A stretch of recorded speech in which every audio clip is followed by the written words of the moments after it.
What's up, Dual Coast fans? Welcome back to another exciting episode of Dual Coast Podcast. I didn't get it in right there, and Russ, keeping him accountable, keep him in check. Accountable. It's my accountability right there. How's everybody doing this morning on this fine morning? How you feeling over there? Doing great, man. I'll tell you. Shower day, wet rat look today. It's podcast starting at 6:30. There's a difference between waking up at 4:50 as opposed to 5:30.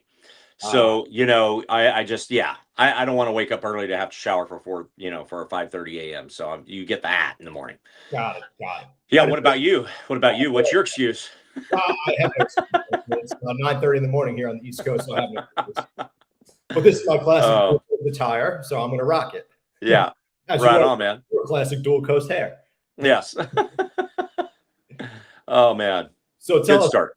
Oh, yeah, great start. We have a very special guest coming up in a few minutes, guys. Josh Friedman. He's going to talk about a lot of stuff on entrepreneurship, fitness, transformation, and we're going to get to him in just a minute, but we got a little something from that Russ wants to talk about for a second. So, Russ, tell us a little bit about that. Awesome, man. Thanks so much, Dan. Next Gen Visionaries is a group that I started back in January, and it is a community of people right now that we go online one time a month for 45 minutes. And on this, which is actually next Tuesday, and there's a fee to be a part of it, but it's not a massive amount. But the most important part of it is community. The most important part of it is that it's called Next Gen Visionaries. Next Gen Visionaries is about creating visionaries for the immediate future and for your future, whether it's your family, whether it's your business, whether it's your lifestyle, whatever it is. We want to create, the whole goal is creating visionary leadership, because in our world today, what do we lack? We lack vision. What do we do with most of our time? We spend it on here.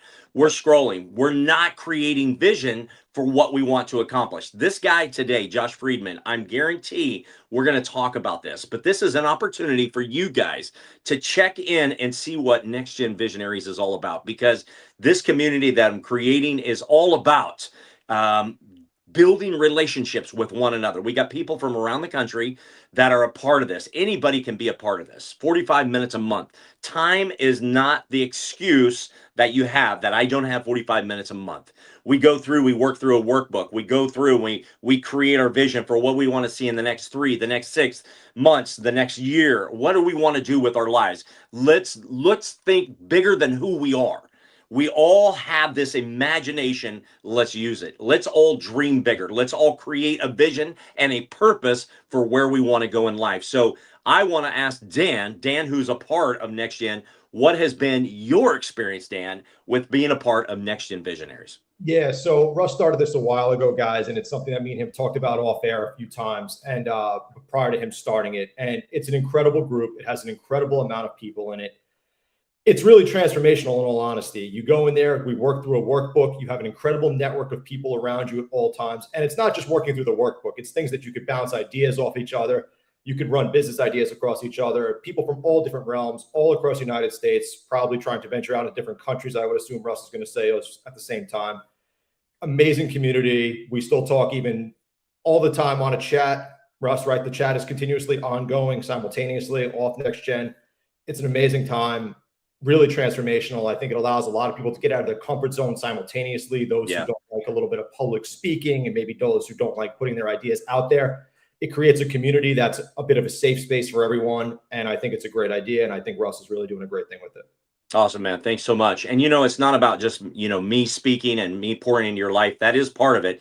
Yeah. But it's an opportunity for people to share with one another their experience. So we're learning from one another, and we're building relationships outside of this community, which is absolutely amazing. So check it out. DM me on Instagram at Russell Rogers Official. Russell Rogers Official. Check it out. I'd love to have you be a part if you're considering wanting to do something like this, creating a bigger vision for yourself. Thanks so much, man. Appreciate you guys listening. Absolutely. And without further ado, we have an incredible guest right now backstage, Mr. Josh Friedman. We're going to bring him to the stage in just a second. Russ, tell us a little bit about Josh for a second here.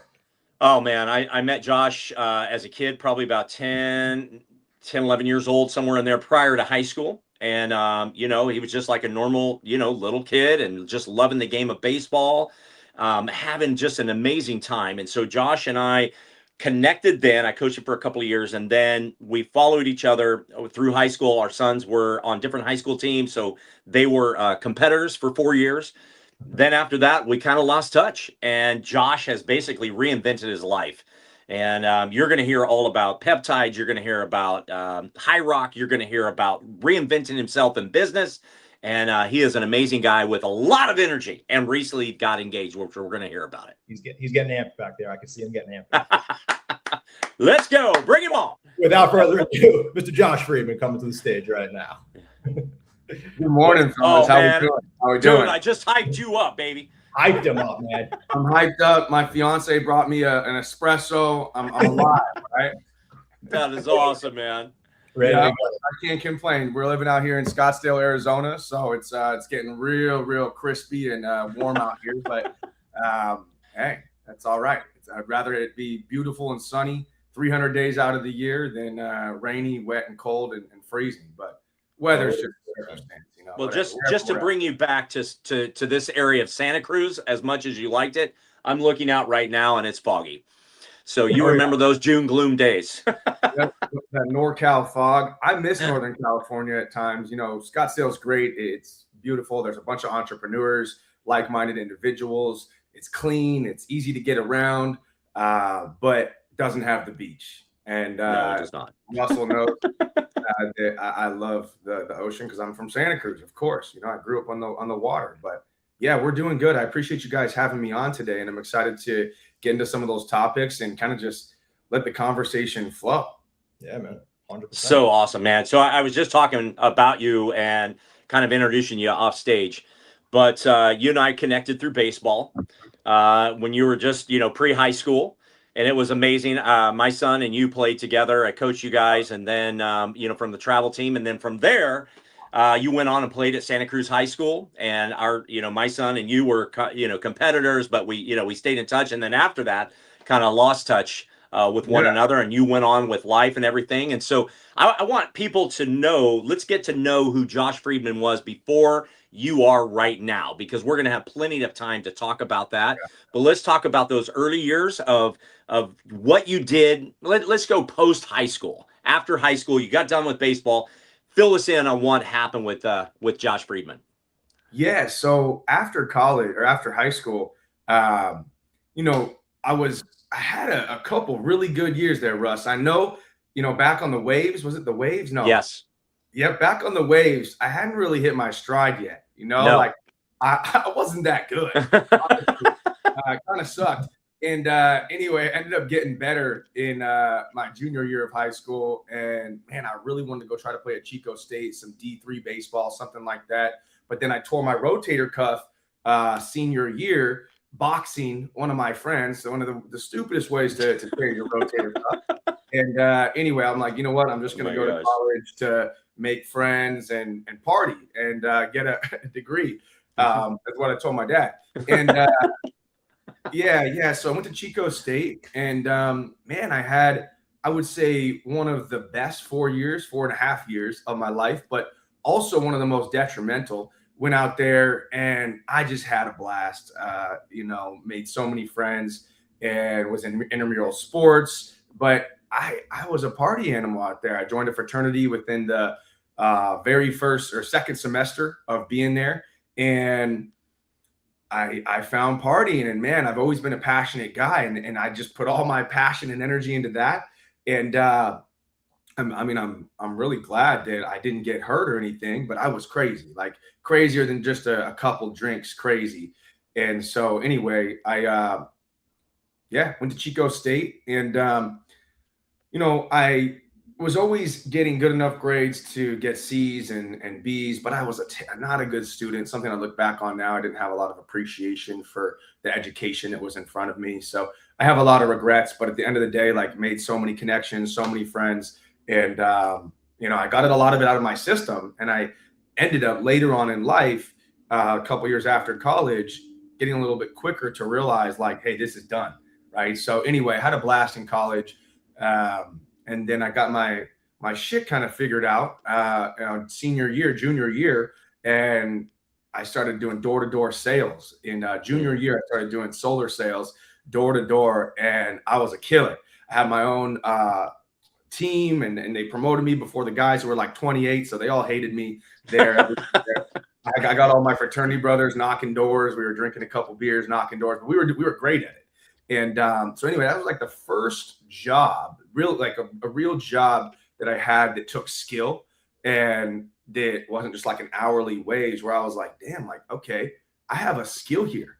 I'm good at sales. I'm good at connecting with people. So that was really cool. But like I said, from there, kind of locked in on figuring out, hey, I want to get a really good job out of school. I studied business, and so business marketing. So I knew I wanted to go into sales. But yeah, fitness was always in the background the whole time. Got into sales though out of college, went down to Santa Monica and worked with at Oracle NetSuite. So I was selling software, financial management software right out of college. Got a great job right out of college. Jetted down to LA, didn't know anybody, and started my my professional career there. And did that for about 2.5 years. And then COVID hit, and the story can continue from there. It kind of changes routes around 2021, but I was continuing to kind of bring those bad habits from college into post grad, Los Angeles, corporate lifestyle, saving no money, going out every weekend. A lot of those bad habits I learned from Chico continuing on at that time of life. Wow. That's amazing. Going back to those early days, my son and you, and I will Bubba. say, Bubba, you hadn't hit your stride yet, but in high school, I definitely saw some growth in you as a ball player. Seeing you elevate your game, you started to lengthen out, getting some height, getting some strength. Yeah. And, Santa Cruz High had a good program. It was kind of a unique ball field as well. It was kind of like the Fenway of the league. It was kind of this built-in stadium. It was awesome. So I always loved going to Santa Cruz and playing there, and you could just back your truck up right behind home plate and watch the game if you wanted. But it was but amazing, and I knew back then like there would be some potential. I had no idea, with kids, and you lose touch and lost touch with a lot of kids, but to now see you, my daughter connected us because she was following you, and she goes, "You got to check out Josh Friedman." So then all of a sudden I'm like looking in, I'm like, holy smokes, man, you're doing some amazing things. Now let's jump forward. We're fast forwarding to now. Okay. Just recently got engaged. Yep. And traveling all over. You're tatting yourself up. I got to hear the experience of the leg thing. You please tell us, because it looked extremely painful when you tatted out your leg. Was it?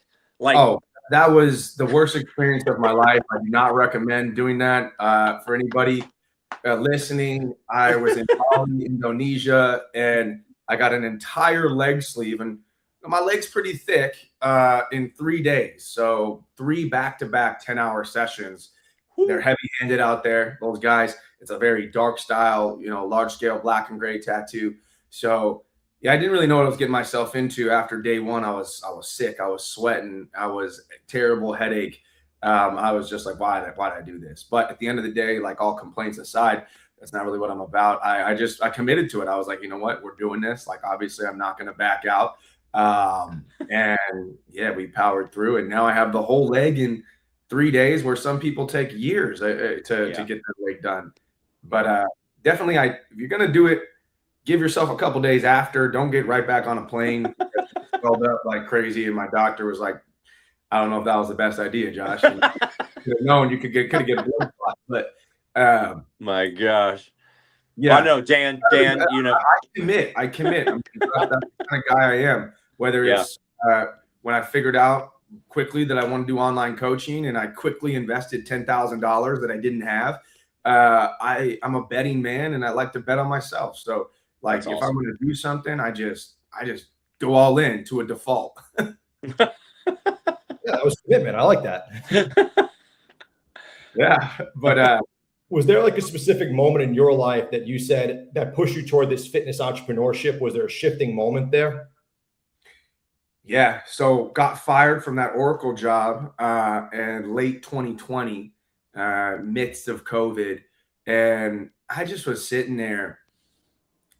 I realized that I hated being told what to do. I hated corporate.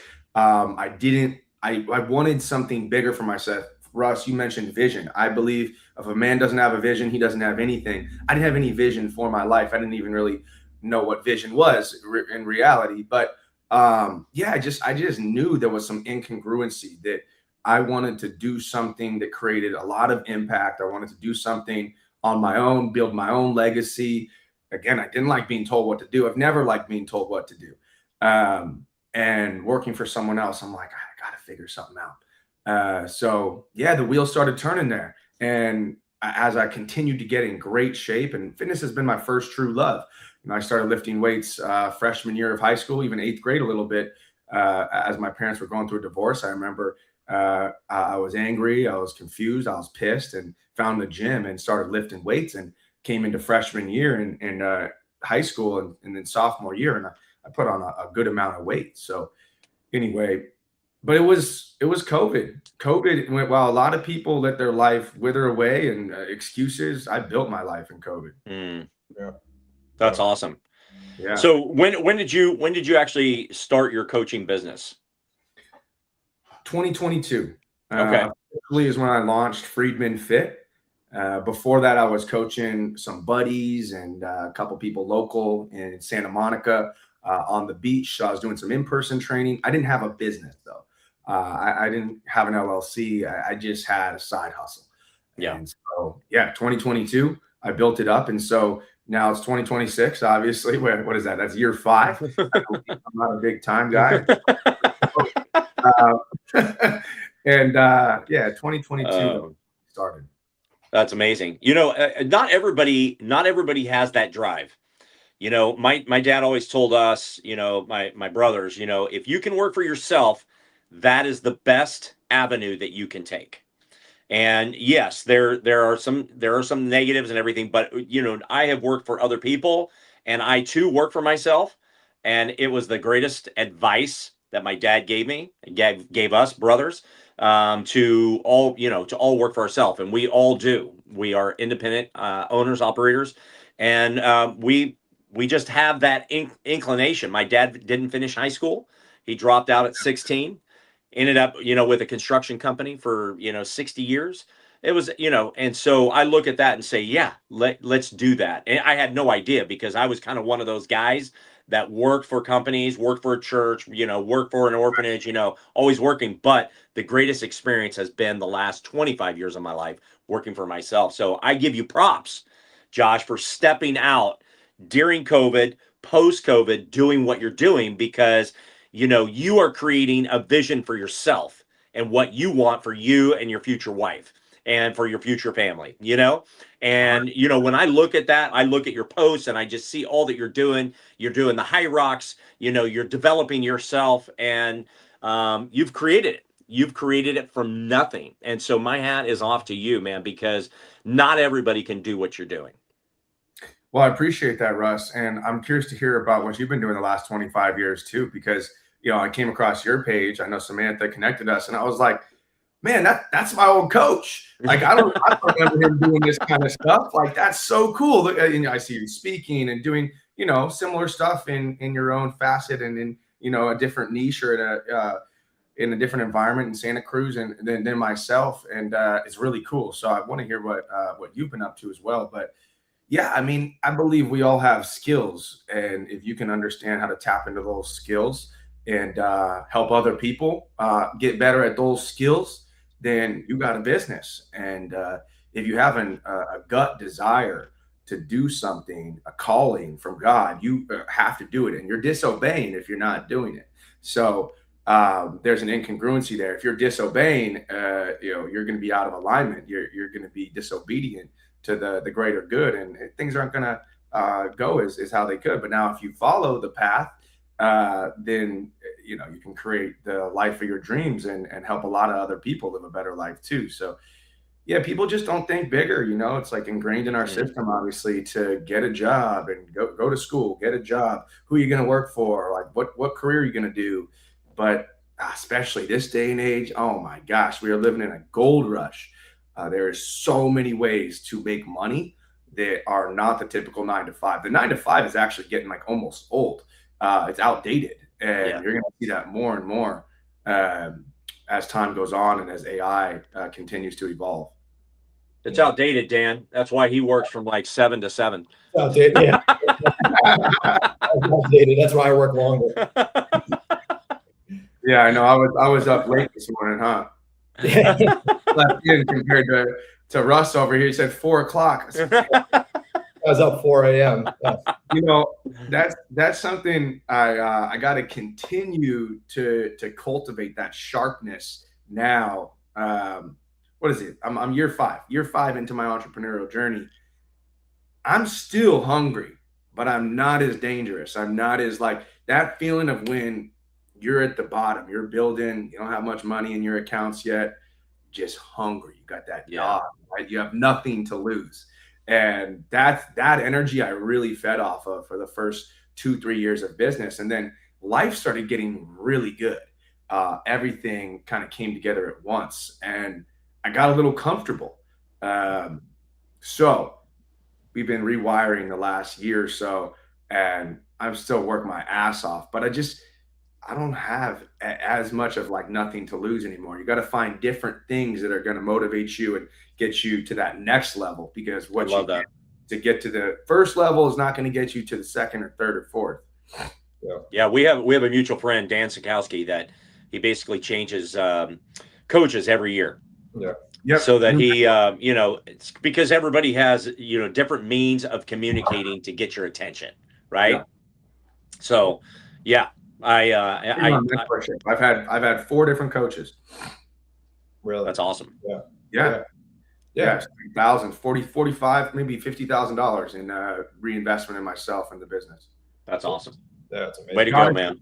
The key. You got to do it. You have to do it. Everyone, most people miss that.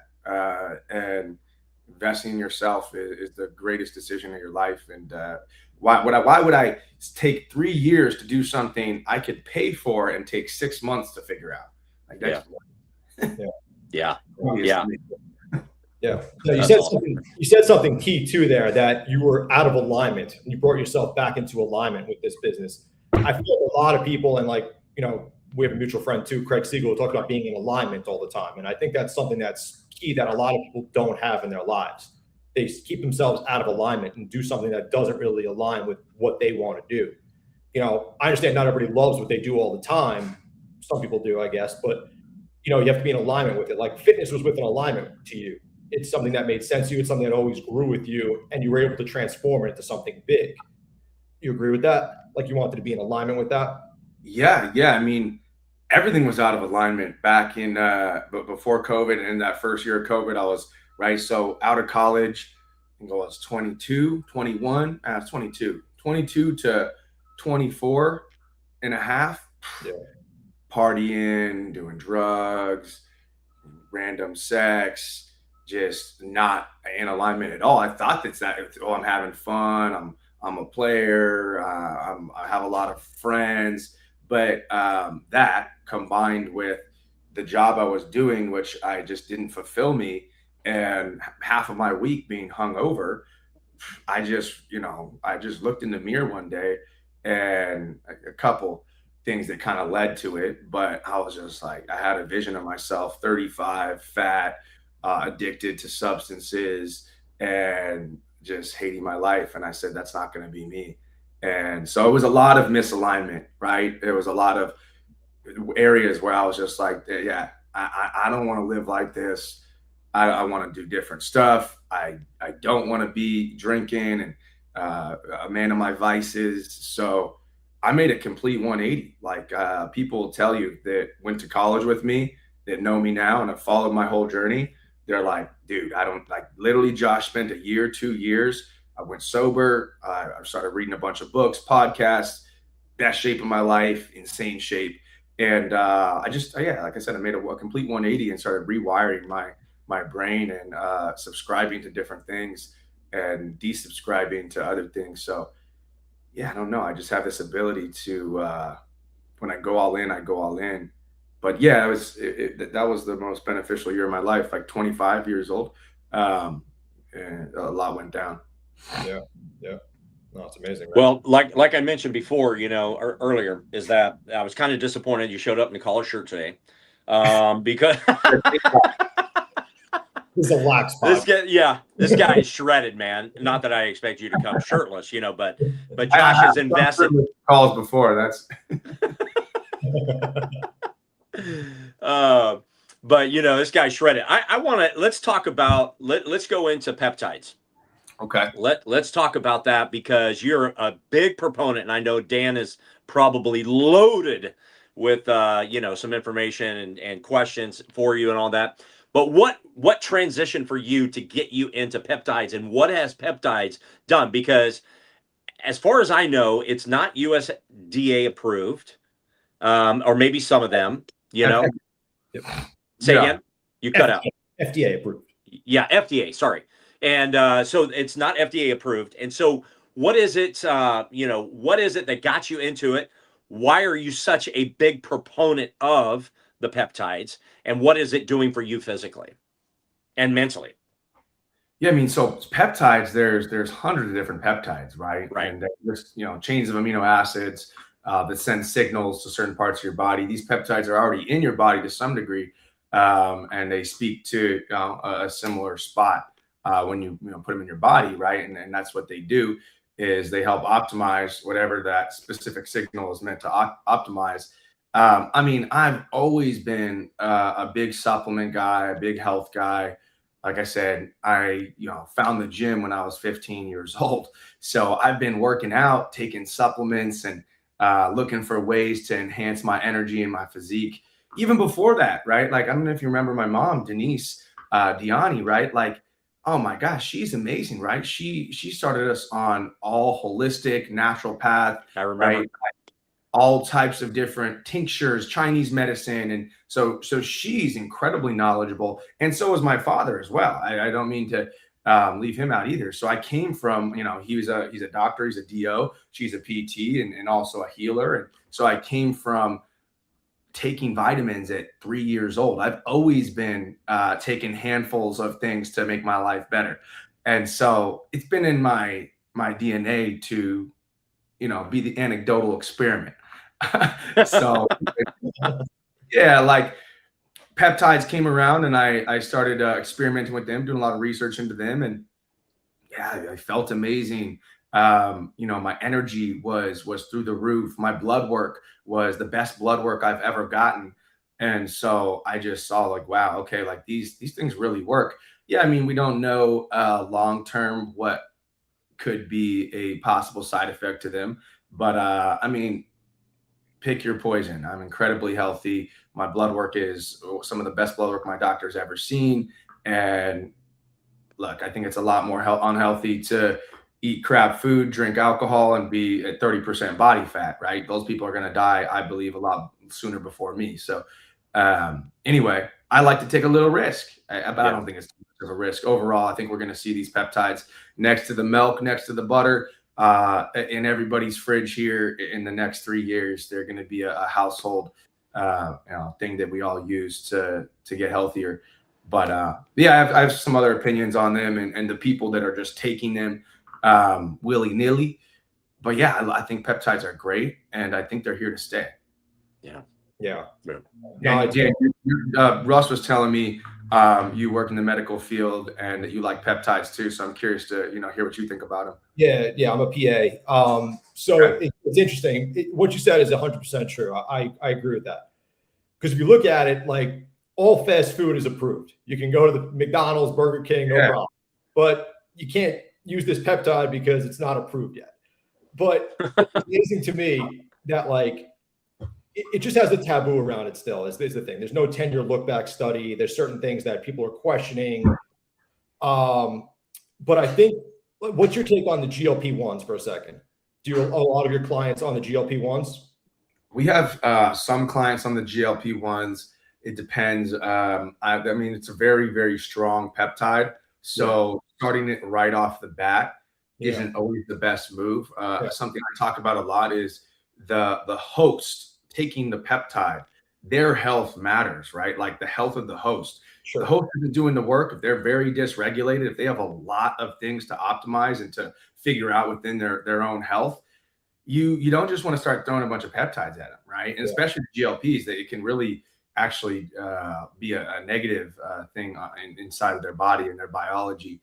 But I love GLPs. I think that they're amazing, taken correctly with the right nutrition, the right exercise protocols. That's what people don't know, and that's why there's problems, because people aren't eating enough. They're deficient in nutrients. They're getting osteoporosis and all these other things because they didn't know about nutrition to begin with.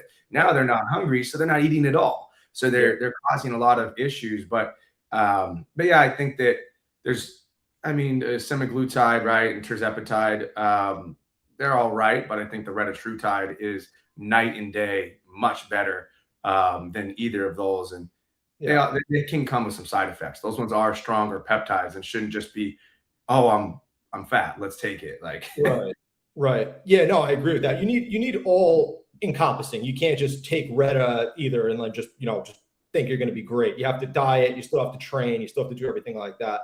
And it's a responsibility. You need to get blood work. You have to. Like people it's irresponsible. So some people might have some sort of side effect to it with your pancreas or your liver, your kidneys. And if you're not getting blood work 2-3 months after starting it and you're working with a physician who actually understands what to look for, then it's not good for you, right? It's not good for everybody.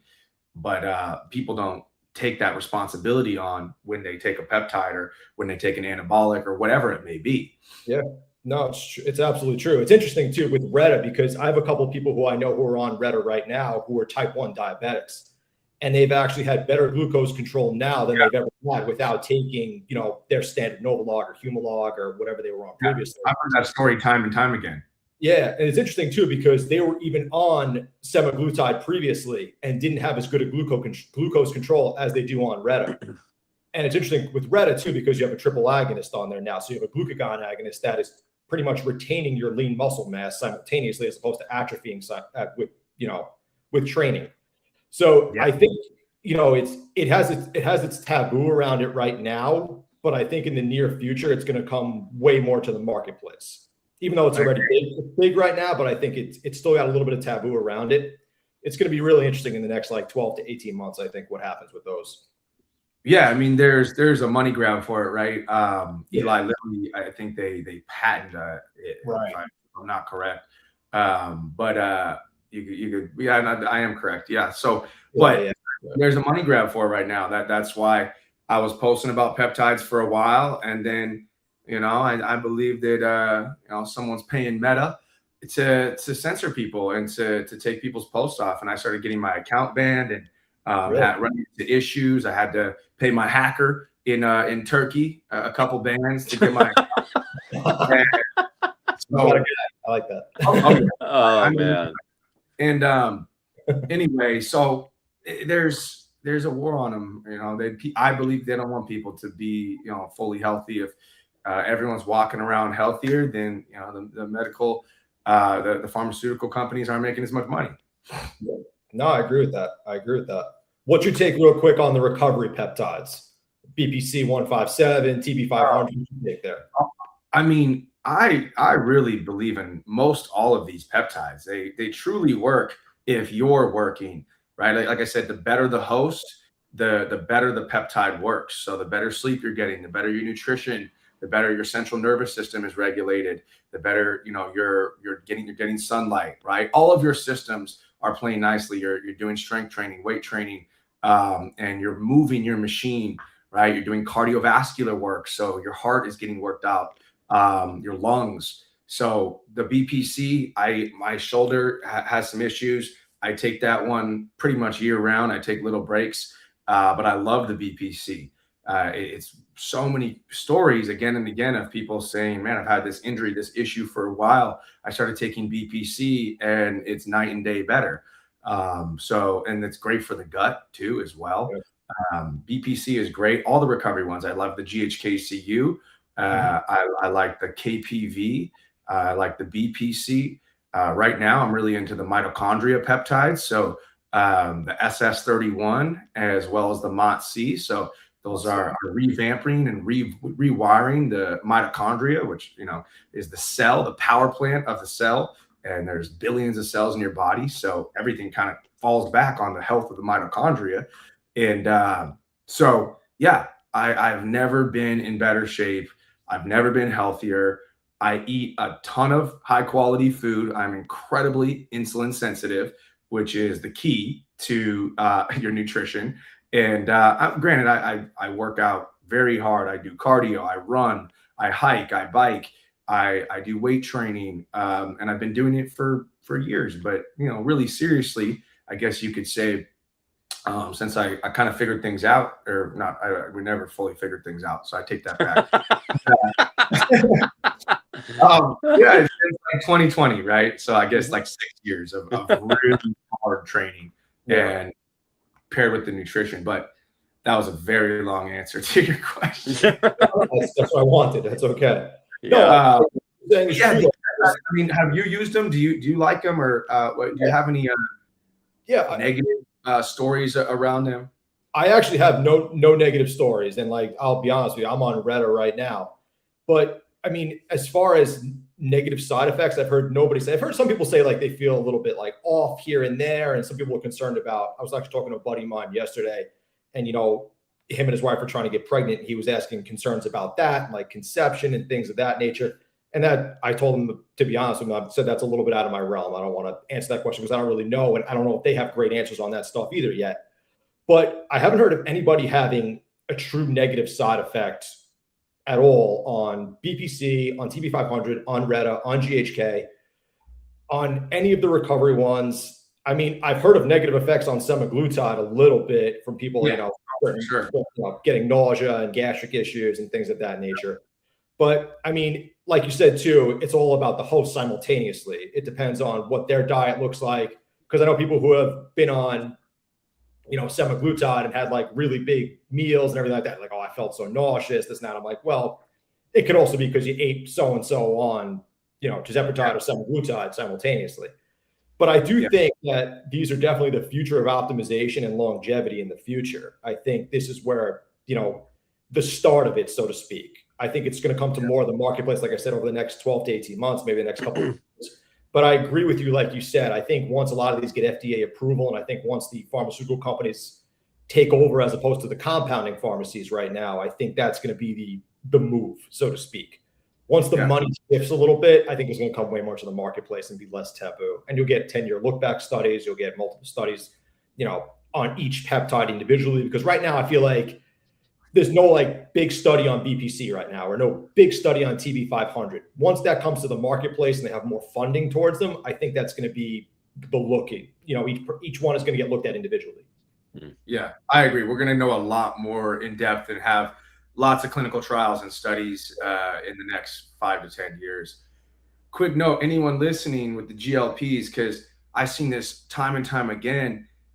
If you are on a GLP, you can't just eat whatever you want. That's what you think, because overall, technically you can, because you're not consuming as many calories. So it's really easy to stay in that calorie deficit. That's why people are losing weight, one of the reasons. But night and day difference if you are focusing on high protein, lean protein, and easily digestible carbohydrates, clean carbohydrates, compared to if you're hitting the taqueria, Los Gallos. We can't be hitting Los Gallos.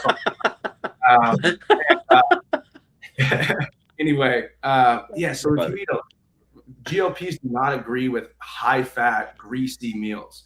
Every single time because I've taken retatrutide, I love using that periodically just to get really lean, and it's very easy to be in a calorie deficit. And there's other aspects. It really helps with your lipid panels and your inflammation in your body. Anyway, there's a lot of things that it does. But point being, greasy meals, high fat meals, your gastric emptying really slows on it. And if you have a lot of fat at that meal, oh man, you'll get a stomach ache. That's where people eat like half their food and they just feel sick, is because what they're eating is not high quality food. It's got a lot of grease and a lot of oils in it. So you really want to stick to high carb, high protein. You're more insulin sensitive on these GLPs, right? So your body processes basic clean carbohydrates so much better. And so anyway, you'll feel so much better if you eat just clean food, lean protein and carbohydrates on these GLPs compared to if you're, well, I didn't eat breakfast, I had a protein shake, so I'm just going to eat whatever I want for dinner and feel like crap. So that's a big thing. Yeah. What do you think, Josh? Like Redditude tried. Oh, go ahead. Sorry. Go ahead. No. Diet is so important. Diet is. I'm a nutrition nerd, and I think that people don't know enough about food, and I think there's a big issue around that in this day and age. And well, I don't think I know. We all know. Look around. Go to the airport. But anyway, what were you saying? No, well, my buddy says, you can't outwork a bad diet. It's true. Right? It's true. Yeah. That's not what I was going to say, but go ahead. Can't outlive it either. No. Yeah. No, you can't. Yeah. No. So, Redditude tried Ozempic. That's out there. I've had friends that have taken Ozempic. You can only take Ozempic, for so long. For the person that's out there that's overweight, whether they put themselves into that position by just eating and doing nothing and living the sedentary lifestyle, or those who, genetically just have bodies that are just larger bodies, right? But what do you think about those people who just want to get on Redditude or Ozempic or something like that just to lose weight? Like, because in my mentality, it's like some people just don't want to put in the hard work. Yeah. Right.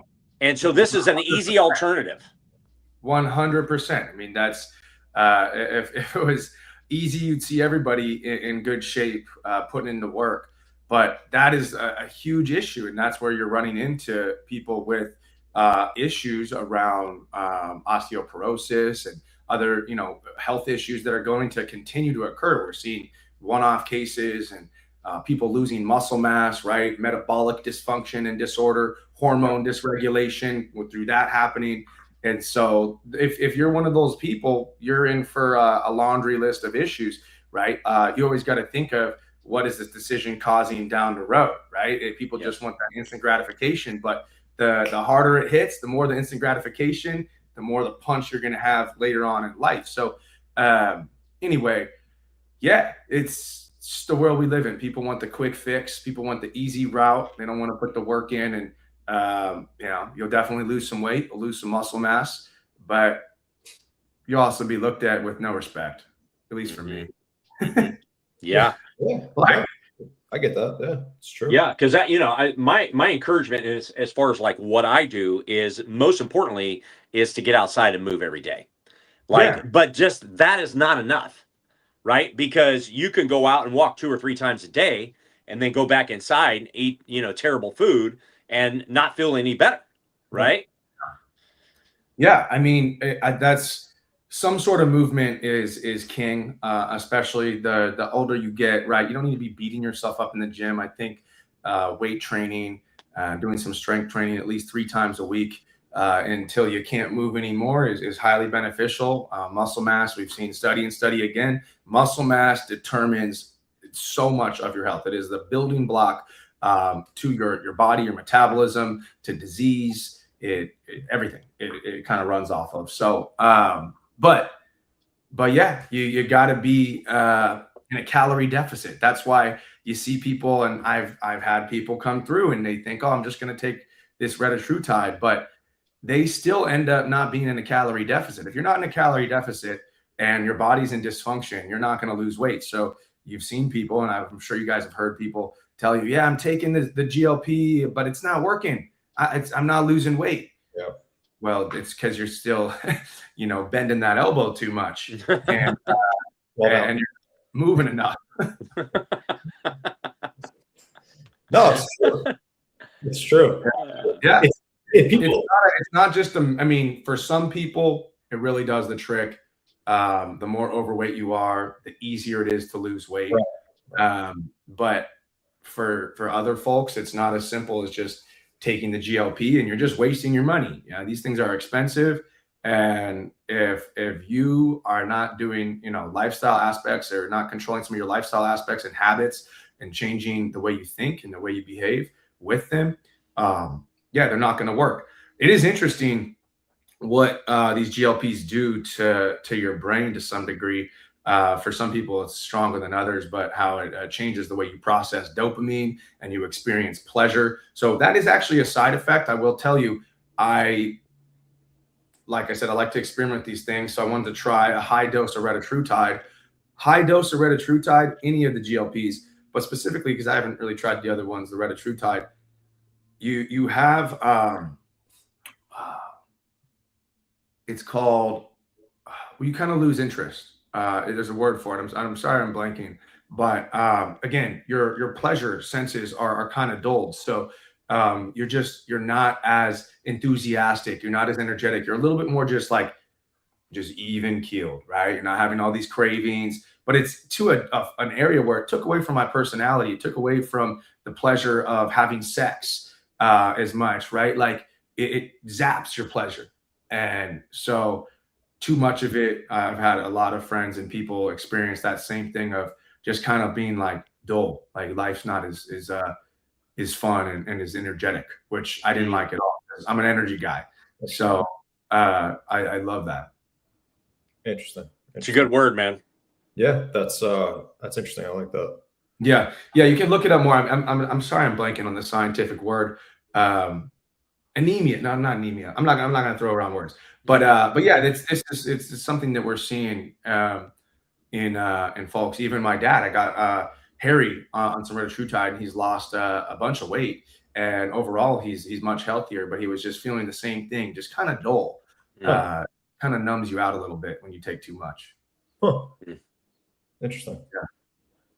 Dan, you don't want to be going dull in your marriage. No, not no. We're running mainstream dosing. That's it. We're keeping therapeutic dosing throughout. That's so key. People think that's with everything in life, I believe. Moderation, right? Like you always start small with all these peptides. You give it time. Not everything you have to feel. Just because you don't feel it doesn't mean it's not working. That goes for weight loss. That goes for supplements, peptides, whatever it may be. So, we always start small. I believe a microdose of everything is how you start. And again, if you're doing the right things with the substance or whatever you're using, the medicine, you don't need a lot of this stuff. And so less is always more, I believe, when it comes to this side of the house. Mm-hmm. Absolutely. Josh, what would you say is one thing you've changed your mind about in the fitness industry over the last couple of years? Something that you used to believe that maybe you shifted away from? Yeah, so when I first got in really good shape, actually in high school, when I first got lean, I started lifting weights, put on a lot of weight. I was drinking a liter of whole milk and a taqueria burrito every day. I was bulking up, and you guys know, oh my gosh, I miss the Mex. That's another thing I miss about Santa Cruz is the taquerias. I eat pretty clean, but I'm not afraid to eat a burrito now and then. I'm not afraid to go. I'm a foodie too. So, anyway, yeah, when I first started my fitness journey and first dropped weight, got the abs showing, I looked up. I was like, all right, how do I get shredded? It's like, oh, just don't eat carbs. And so I just didn't eat carbs, and I got shredded, but I felt terrible, and it didn't last long. I ended up binge eating and gaining the weight back eventually because it wasn't sustainable for me as an athlete with muscle mass and working out and burning energy at a high level. So, that's how I first, for the first 4 or 5 years of me working out, I thought, oh, like I just don't eat carbs. And I see so many people get caught up into this, especially men who they're crushing work, they're crushing their caffeine, their coffee, and they just think, oh yeah, I just won't eat, or I just won't eat carbs. I'll just do this carnivore diet. And there's some benefits for the basic. It depends on the individual. The carnivore diet can be a benefit in a certain time period of their health. But anyway, I was a big no carb guy, but I was young. I didn't know anything. So we're talking, 16 to 20. Yeah. Yeah, I mean, carbs, I believe, it depends on the individual, right? This isn't just for anybody. Like my mother, for example, this does not apply to her. But if you are, 15 to 45, 50, even 60, and you have muscle mass, you're lean to some degree, you work out hard, you need carbohydrates. And I utilize carbohydrates with most all of my guys. And they always are like, oh my gosh, I didn't know I could eat so many carbs. I feel so good. My energy, my training, my sleep, everything. So I'm a really heavy believer in using carbs correctly. And a lot of people that come to me, and myself included when I started, was like, oh, I just don't eat carbs. Like that's how I'll get really lean. So I think that's a huge, huge limiting belief in a lot of people, and they just don't have the knowledge, and that's why I believe so heavily in what I do, teaching people about nutrition, about macros, about calories, about their body and how their body handles food and how to get their body to handle more food or be more insulin sensitive, like I mentioned before. It is one of the coolest things and the most beneficial tools to learn for your health, to actually learn about nutrition. Because otherwise, you're just someone scrolling, hearing this, hearing that. Oh, well, this person said this, and oh, well, yeah, Sherry over here doesn't eat carbs, and oh my God, she looks great, so I'm not going to do this. But you don't have any actual knowledge. So I've always been big on like, I really nowadays with so many different pieces of information. If you guys hear anything we say, go fact check it, go figure it out for yourself, and do double research on anything you hear. Don't be the person that just believes what you see, because most of the time, who knows who's putting it out, what the agenda is behind it. That's something that my parents always taught me to do, is think for myself and go get my own answers through research and yeah, my own exploration. Mhm. Yeah. So good. What people that are listening today or listening in the future that are on that edge of making a decision to go to retatrutide or Ozempic or start working out, what can you've said a lot of good things today. How can you encourage them today to take that next step? Yeah. I mean, think about what you want for your life. Mhm. What Russ mentioned at the beginning of this, the vision for your life. I'll speak directly towards men because that's who I work with specifically. And, I believe if your health isn't in order and you're not tapping into that pillar, you aren't successful. Mhm. You're missing a fundamental key, a pillar to your life to live the best life possible. So if you have optimized energy, testosterone, overall, your energy from the inside out, and you feel really good, you're going to be able to serve everybody at such a higher level. Your quality of life is going to be so much better. So if you're found yourself in a place where you're dysregulated, you have no energy, you're overweight, all these things, right? Where you want to start your journey, flip a switch, right? You have one life. You got to realize, you got to look in the mirror, stop making excuses, take full accountability for every single thing in your life, start building some discipline. Like it's not easy, but it's simple. My friend Michael Smoke, if you guys know who he is, you should go check him out. That's his line, so I won't take that from him. But it's not the hardest thing in the world, right? Like you got to just cut the excuses, take full accountability, and start putting in the work. And I guarantee you, your quality of life is going to be so much better, night and day. It's not even a question. So, yeah, I mean that's a long, long kind of answer to your question, but just start, right? Like don't get too uh, just distracted or overwhelmed with like how far you have to go, because you probably have to spend some time. How many years did it take you to get to where you're at, right? It's going to take you years to get to where you want to go. So just one foot at a time, focus on the basics. I actually recommend don't get distracted by peptides and supplements, and start focusing on yourself. Start focusing on the stories you tell yourself. Start focusing on your habits, and every single day get a daily habits that are going to move you forward. Start with small things. Learn about your nutrition. Start moving your body in one way or another, whether it's just you're starting to walk more, you're hitting 10,000 steps a day, you're getting in the gym, you're investing in a coach, a mentor that's going to help you with your health. But you need to walk, you need to drink enough water, you need to get good sleep, you need to manage your central nervous system and your stress, the parasympathetic versus the sympathetic. You need to move your body, right? And that's it. Like I said, with 5 or 6 things. It's not the most complex thing in the world, but you have to be consistent with it. So again, focus on the day by day. Don't get too overwhelmed with how far you have to go.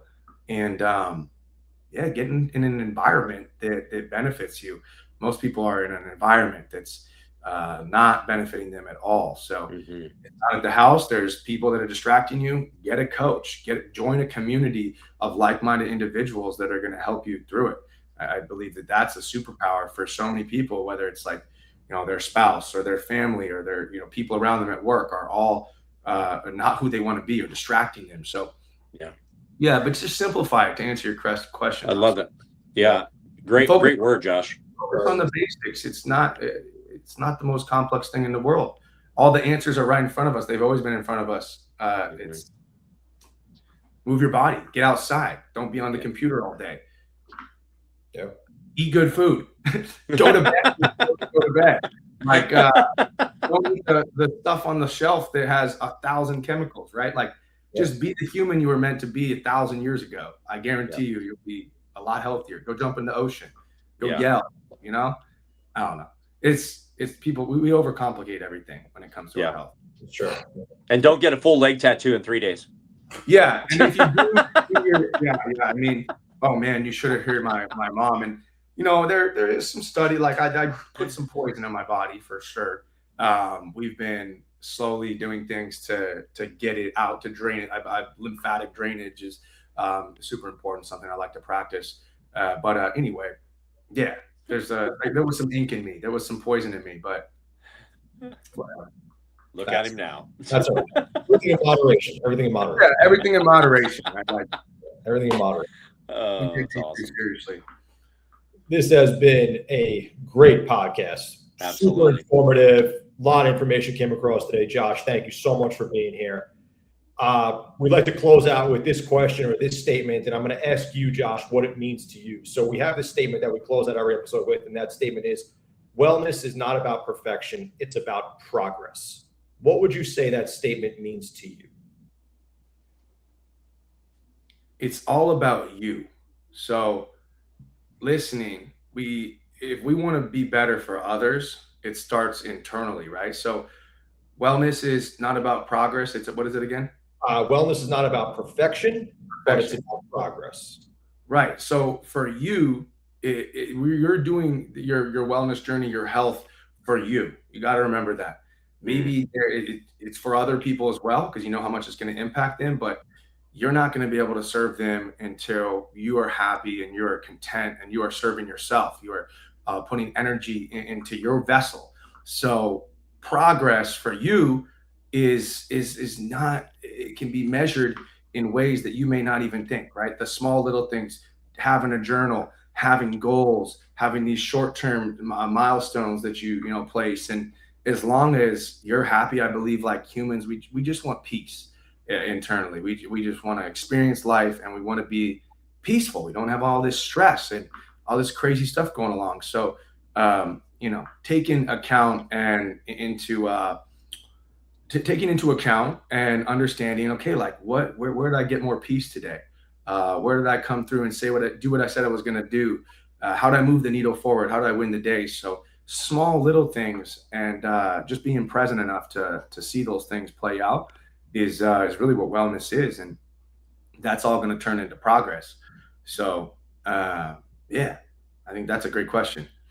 Well said, man. How you don't let anybody else determine and label your wellness journey. That's why I would say, look in the mirror.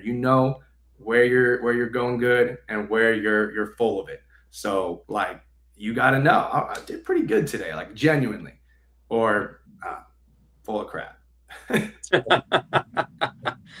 Well, if you are out there and you are listening today or in the future, and you're on that brink of making a decision, or maybe you need a coach in your life, maybe you need somebody that's in fitness, or maybe you're considering, peptides, GLP-1s, and you're looking for somebody to coach you right here in front of us today, Josh Friedman, make sure you connect with him. And Josh, how can people find you today if they want to hit you up through a DM or email or whatever? Yeah, I'm on Instagram. That's my main platform. We're on some other ones as well, but _ Josh Friedman, spelled Friedman, so Friedman. And yeah, shoot me a DM. I got a whole bunch of resources and guides that I've built out that if you just introduce yourself, I'm happy to send you over, and we can start up a conversation, or you can just grab some of my value. I believe I like to just give with no expectation in return. And if you need help, which you might, because we all do, hit me up and I'm happy to help. But yeah, you can find me on Instagram. And yeah, guys, thank you for having me on. This was fun. Thank you, man. We might have to do part 2 where we just talk about more entrepreneurial vision, starting a business. Yeah, that done kind of deal, stuff. man. we've definitely got a part 2 going for sure. Okay, man. We'll bring you back. This has been great, man. Thank you so much for your time. Thanks, Josh. Of course. Thanks for having me on, fellas. Crush the week. Absolutely. Everybody, please check out Josh on his Instagram at _Josh Friedman. Yep. Please check us out on all social media handles at Dual Coast Podcast. Check us out on Spotify, Apple Podcasts, Amazon Music, as always on our YouTube channel where we are live on Instagram simultaneously every Tuesday morning. Please check out Josh again for all your coaching needs and transformational needs. We will see everybody next week. Thank you so much for listening. Thank you, guys. Thank you. Thanks, Josh. Thank you. See you guys. Take care, man.